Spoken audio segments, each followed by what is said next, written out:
ಪಾವಗಡದಲ್ಲಿ ಬೀದಿ ನಾಯಿಗಳ ರೇಬಿಸ್ ಲಸಿಕಾ ಅಭಿಯಾನಕ್ಕೆ ಚಾಲನೆ.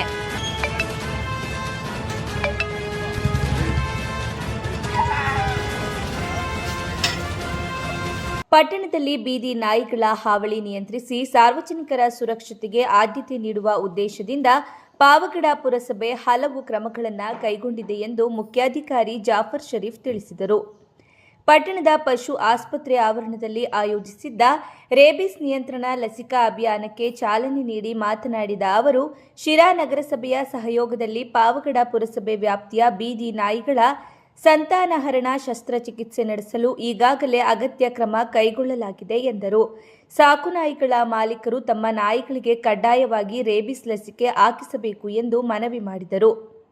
ಮಾಂಸದ ಅಂಗಡಿಗಳಿಗೆ ನೋಟಿಸ್ ನೀಡಿ ಮಾಂಸದ ತ್ಯಾಜ್ಯವನ್ನು ಬೀದಿಯಲ್ಲಿ ಅಥವಾ ನಾಯಿಗಳಿಗೆ ಎಸೆಯದಂತೆ ಎಚ್ಚರಿಕೆ ನೀಡಲಾಗಿದೆ ಎಂದು ತಿಳಿಸಿದರು. ಅನಿಮಲ್ ಬರ್ತ್ ಕಂಟ್ರೋಲ್ ಈ ಕಾರ್ಯಕ್ರಮದ ಯೋಜನೆಯಲ್ಲಿ 2ನೇ ಹಂತದ ಬೀದಿ ನಾಯಿಗಳಿಗೆ ಲಸಿಕೆ ಹಾಕುವ ಕಾರ್ಯಕ್ರಮವನ್ನು ಹಮ್ಮಿಕೊಂಡಿದ್ದೀವಿ. ಈ ಕಾರ್ಯಕ್ರಮಕ್ಕೆ ಪುರಸಭೆಯ ಮುಖ್ಯಾಧಿಕಾರಿಗಳಾದಂಥ ಜಾಫರ್ ಸರ್ ಬಂದಿದ್ದಾರೆ. ಅವರಿಗೆ ನಮ್ಮ ಸ್ವಾಗತ ಕೊಡ್ತೀನಿ.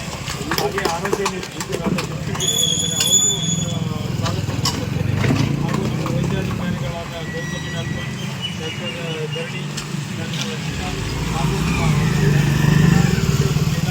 ಸಿಬ್ಬಂದಿಗಳಿದ್ದಾರೆ. ಎಲ್ಲರಿಗೂ ಸ್ವಾಗತ ಕೊಡ್ತೀನಿ. ಅದೇ ರೀತಿ ಈಗ ಏನು ಇಲ್ಲಿ ಪಟ್ಟಣದ ವ್ಯಾಪ್ತಿಯಲ್ಲಿ ಇರ್ತಕ್ಕಂಥ ಜನಸಾಮಾನ್ಯರಿದ್ದಾರೆ. ಪಶುಸಂಗೋಪನಾ ಇಲಾಖೆಯ ಸಹಾಯಕ ನಿರ್ದೇಶಕ ಹೊರಕೆರಪ್ಪ ಮಾತನಾಡಿ, ಮೊದಲ ಹಂತದಲ್ಲಿ 500 ಹಾಗೂ 2ನೇ ಹಂತದಲ್ಲಿ 650 ಬೀದಿ ನಾಯಿಗಳಿಗೆ ರೇಬಿಸ್ ಲಸಿಕೆ ನೀಡುವ ಗುರಿ ಹೊಂದಲಾಗಿದೆ ಎಂದು ಹೇಳಿದರು. ಪುರಸಭೆಯ ಆರೋಗ್ಯ ನಿರೀಕ್ಷಕ ಸಂಶುದ್ದೀನ್ ಮಾತನಾಡಿ, ಸಾರ್ವಜನಿಕರು ಬೀದಿ ನಾಯಿಗಳಿಗೆ ಎಲ್ಲೆಂದರಲ್ಲಿ ಆಹಾರ ನೀಡಬಾರದು. ಅಗಸರಗುಂಟೆ ಸಮೀಪ ನಾಯಿಗಳಿಗಾಗಿ ನಿರ್ಮಿಸಿರುವ ಫುಡ್ ಝೋನ್ನಲ್ಲಿ ಮಾತ್ರ ಆಹಾರ ನೀಡುವಂತೆ ಮನವಿ ಮಾಡಿದರು.